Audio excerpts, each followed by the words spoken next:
Hello friends, நம்ம என்ன பார்க்க போகிறோம் அப்படின்னா, அனாயின்ஸில் படிக்கிற November December 2025 first year first semester regulation 2025 students உங்களுக்கான செமஸ்டருக்குரிய கொஸ்டின் பேட்டர்ன் வந்து அனௌன்ஸ் பண்ணியிருக்காங்க. அது என்ன அப்படிங்கிறத பார்க்கலாம். ஏன்னா உங்களுக்கு எந்த பேட்டர்னில் இருக்கும் அப்படிங்கிற மாதிரி நிறைய கன்ஃபியூஷன் இருந்துச்சு. அதை நம்மளும் வெயிட் பண்ணுங்கள், பப்ளிஷ் பண்ணுவாங்கன்னு சொல்லியிருந்தோம். இப்போ பப்ளிஷ் பண்ணிட்டாங்க. இது அஃபிஷியலாக பப்ளிஷ் பண்ணாதான் நீங்கள் ரெகுலேஷன் 21 அதே பேட்டர்ன் ஃபாலோ பண்ண தேவை. உங்களுக்கு கொடுத்துருக்காங்க. அது என்ன அப்படிங்கிறத பார்க்கலாம். ஸோ அங்கடிக்குள்ளே போகலாம். ஓகே ஃப்ரெண்ட்ஸ், ஃபஸ்ட் ஒருத்தனை பார்த்தீங்க அப்படின்னா, அனாயின்ஸில் படிக்கிற November December 2025 regulation 2025 first year first semester UG and PG students உங்களுக்கான கொஸ்டின் பேட்டர்ன் வந்து அனௌன்ஸ் பண்ணியிருக்காங்க. இந்த கொஸ்டின் பேட்டர்னா ஒன்றும் இல்லை, நீங்கள் செமஸ்டரில் எழுத போகிற கொஸ்டின் எந்த பேட்டர்னில் வரும் அப்படிங்கிறத சொல்லியிருக்காங்க. இதில் part A, part B, part சின்னு வரும். அதை பற்றி நம்ம உள்ளே பார்க்கலாம். ஸோ இந்த சர்க்குலர் பொறுத்த வரைக்கும் அதாவது இன்றைக்கி பப்ளிஷ் பண்ணியிருக்காங்க. கிட்டத்தட்ட இது அஃபீஷியலாக இன்றைக்கி வெப்சைட்டில் வந்துச்சு. ஆனால் உங்களுக்கு பப்ளிஷ் ஆனது 20 நவம்பர்லேயே பப்ளிஷ் பண்ணிட்டாங்க. ஸோ உங்களுக்கு இந்த பேட்டர்ன் ரெகுலேஷன் 25 படிக்கிற ஸ்டூடெண்ட்ஸ் தான், ரெகுலேஷன் 2020 கிடையாது. ஏன்னா அவங்கள தனியாக இது மாதிரி ஒரு பேட்டர்ன் இருக்குது. ஸோ ஃபஸ்ட்டு இந்த கொஸ்டின் பேட்டர்னில் தியரி சப்ஜெக்ட்ஸ்க்கு கொடுத்துருக்காங்க. யூஜி அண்ட் பிஜி ஸ்டூடெண்ட்ஸ் உங்களுக்கு இந்த பேட்டர்ன் பொருந்தும். அதில் எக்ஸப்ட்டும் கொடுத்துருக்காங்க. இந்த மாதிரி சப்ஜெக்ட்ஸ்லாம் இந்த பேட்டர்ன் பொருந்தாது. அது என்னென்ன சப்ஜெக்ட்ஸ்னால் physics, chemistry, maths, programming courses, அதாவது சி இருக்கும், பைத்தான் இருக்கும் ஃபஸ்ட் இயர் ஸ்டூடெண்ட்ஸ்க்கு. அவங்களுக்குலாம் பார்த்தீங்க அப்படின்னா இந்த பேட்டர்ன் ஃபாலோ பண்ண மாட்டாங்க. இது போக இங்கிலீஷ், இன்ஜினியரிங் ட்ராயிங் இருக்கும். இதுவும் இந்த பேட்டர்னில் ஃபாலோ பண்ண மாட்டாங்க. அதெல்லாம் தனியாக அவங்களுக்கு கொடுத்துருப்பாங்க. அதை நம்ம பார்க்கலாம். ஸோ உங்களுக்கு மொத்தமாக 3 பார்ட் இருக்குது. Part A, part B, part சின்னு இருக்குது. பார்ட் ஏ பொறுத்த வரைக்கும் 10 கொஸ்டின் வரும். ஒவ்வொரு கொஸ்டினுக்கும் 2 மார்க்கு. ஸோ நீங்கள் கம்பல்சரியாக கண்டிப்பாக அட்டன் பண்ணணும். இதில் பெர்மிட்டட் ஆஃப் சப்டிவிஷன்ஸ் கொடுத்துருக்காங்க. இந்த சப்டிவிஷன்ஸ்னால் ஒன்றும் இல்லை. இப்போ 11A இருக்குன்னா 11Aக்குள்ளே சப்டிவிஷன் 1, சப்டிவிஷன் 2 வரும். அது இதில் கேட்க மாட்டாங்க. 2 மார்க்ஸ் பொறுத்த வரைக்கும் கண்டிப்பாக எப்பவுமே கேட்டது கிடையாது. ஸோ அதனால் கேட்கல அப்படிங்கிற மாதிரி தான் கொடுத்துருக்காங்க. ஸோ அதேமாதிரி உங்களுக்கு பார்ட் பியில் ஒரு கொஸ்டினுக்கு 13 மார்க்கு, மொத்தமாக 5 13 மார்க் கேட்பாங்க, 65 மார்க்ஸு. ஸோ இதில் மேக்ஸிமம் உங்களுக்கு 2 சப்டிவிஷன் ஒவ்வொரு கொஸ்டினுக்கும் கேட்கலாம் அப்படிங்கிற மாதிரி சொல்லியிருக்காங்க. இது எதிராக டைப் தான். நீங்கள் ரெகுலேஷன் 21 கொஸ்டின் எடுத்து சும்மா மாடல் பார்த்தீங்கனாலே உங்களுக்கு இந்த மாதிரி தான் இருக்கும் ஒரு சில இதெல்லாம்.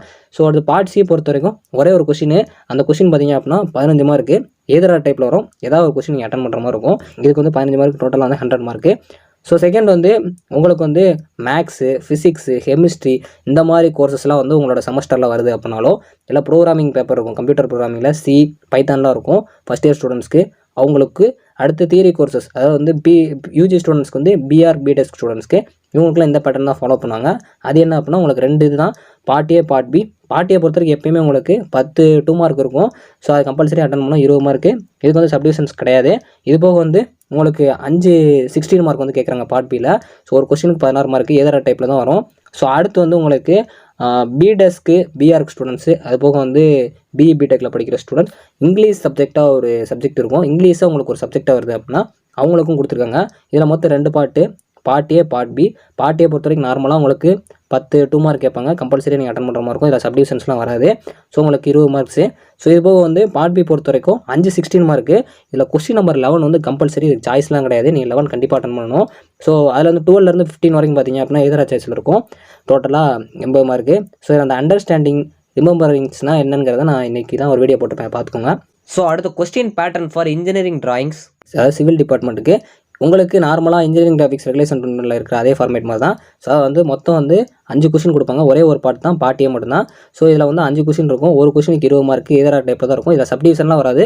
இப்போ ஒரு கொஸ்டின் இருக்குது அப்படின்னா அதில் ஏபின்னு வரும். அதில் நீங்கள் ஏதாவது ஒன்று அட்டன் பண்ணுற மாதிரி இருக்கும். டோட்டலாக 100 மார்க்கு. ஸோ அடுத்து கொஸ்டின் பேட்டர்ன் ஃபார் தியரி சப்ஜெக்ட்ஸாக எம்பிஏ 5 இயர்ஸ் இன்டெகிரேட்டட் பிஜி ஸ்டூடெண்ட்ஸ்க்கான இது. ஸோ உங்களுக்கு பார்ட் ஏ, பார்ட் பின்னு 2 விதமாக இருக்குது. பார்ட் ஏ பொறுத்த வரைக்கும் 10 கொஸ்டின், ஒவ்வொரு கொஸ்டினுக்கு 2 மார்க்கு, கம்பல்சரி அட்டன் பண்ணுற மாதிரி இருக்கும். இதுக்கு சப்டிவிஷன்ஸ் கிடையாது. ஸோ வேறு பார்ட் பி பொறுத்த வரைக்கும் உங்களுக்கு 5 கொஸ்டின். ஸோ ஒரு கொஸ்டினுக்கு 16 மார்க்கு எதிராக டைப்பில் வரும். So next question pattern for theory cum studio courses. So இதில் theory cum studio courses digital based நீங்கள் கண்டென்ட்டாக எக்ஸாம் எழுதுறீங்க அப்படின்னா பிஆர், பிடெக் ஸ்டூடெண்ட்ஸ் உங்களுக்கு பார்த்தீங்க அப்படின்னா இது பொருந்தாது. நார்மலாக தியரி கம் ஸ்டூடியோ கோர்ஸை செமஸ்டர் மாதிரி எழுதுறவங்களுக்கு இந்த இது பொருந்தும், இந்த பேட்டர்னு. ஸோ உங்களுக்கு இதில் 2 பார்ட்டு, 10 கொஸ்டின் பார்ட் ஏ பொறுத்த வரைக்கும் ஒரு கொஸ்டினுக்கு 2 மார்க்கு, டோட்டலாக 20 மார்க்கு. கம்பல்சரியாக நீங்கள் அட்டன் பண்ணுற மாதிரி இருக்கும். ஸோ உங்களுக்கு சப்டிவிஷன்ஸ் இதில் கிடையாது, 20 மார்க்கு. பார்ட் பி பொறுத்த வரைக்கும் 4 கொஸ்டின், ஒரு கொஸ்டினுக்கு 20 மார்க்கு, டோட்டலாக 80 மார்க்கு. ஸோ இதில் மேக்ஸிமம் உங்களுக்கு 2 சப்டிவிஷன் ஒவ்வொரு கொஸ்டினுக்கு கேட்கலாம் அப்படிங்கிற மாதிரி சொல்லியிருக்காங்க. எதிராக டைப்பில் தான் இருக்கும். ஸோ அடுத்து தியரி கம் ஸ்டுடியோ கோர்சஸில் அதே மாதிரி டிஜிட்டல் பேஸ்டு கண்டென்ட்ஸில் இருக்கிற உங்களுக்கு இது கிடையாது. நார்மலாக தியரி கம் ஸ்டுடியோ கோர்சஸ் தான். இதில் எம்ஆர் ஸ்டூடெண்ட்ஸ்க்கு மென்ஷன் பண்ணி சொல்லியிருக்காங்க.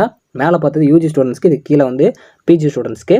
ஸோ உங்களுக்கு part A, part B, part சின்னு இருக்குது. ஸோ இதில் பார்ட் ஏ பொறுத்த வரைக்கும் 10 2 மார்க்கு. ஸோ இது கம்பல்சரியாக இருக்கும், சப்டிவிஷன்ஸ் கிடையாது.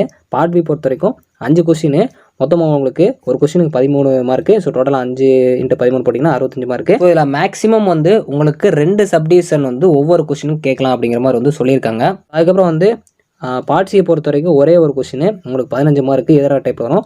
ஸோ அடுத்து லாஸ்ட்டாக கொஸ்டின் பேட்டர்ன் ஃபார் தீர்க்கம் ஸ்டூடியோ கோர்ஸ் வந்து டிஜிட்டலாக எழுதுவாங்க.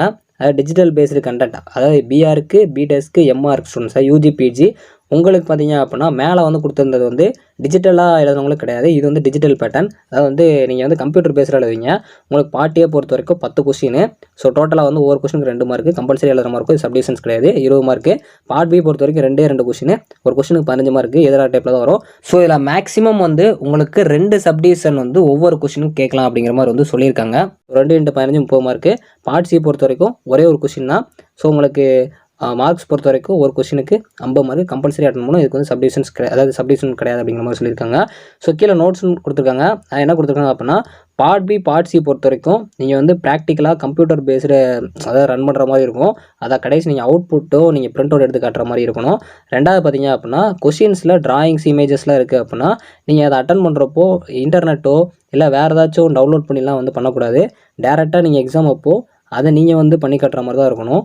ஸோ மூணாவது வந்து உங்களுக்கு 2 அதாவது எதிராக டைப்பில் வந்து கொஸ்டின் வரும் பார்ட் பி பொறுத்த வரைக்கும். அது எப்படி கேட்பாங்க அப்படின்னா வேறு யூனிட்ஸில் தான் கேட்பாங்க.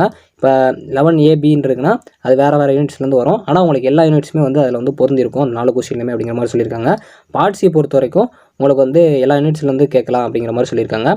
ஸோ ஓவராலாக இதான் உங்களோட கொஸ்டின் பேட்டர்ன் பார்த்தீங்க அப்படின்னா இதை பார்த்து வச்சுக்கோங்க. இப்போ லாஸ்ட் வந்து ஹெரிட்டேஜ் ஆஃப் தமிழ்னு ஒரு பேப்பர் இருக்கும். அது உங்களோட ரெகுலேஷன் 2025 பிடிஎஃப்ல வந்து அது வந்து ஒரு கிரெடிட் பேப்பர் பொறுத்த வரைக்கும் 50 மார்க்ஸ் தான் 90 நிமிஷம் நடக்குங்கிற மாதிரி சொல்லியிருந்தாங்க. அதை பற்றி இதில் எதுவுமே மென்ஷன் பண்ணல. ஸோ அதை பற்றி ஏதாச்சும் உங்கள் காலேஜில் சொல்லியிருந்தாங்கன்னா மறக்காமல் கமெண்ட் பண்ணுங்கள். தேங்க்ஸ் ஃபார் வாட்சிங்.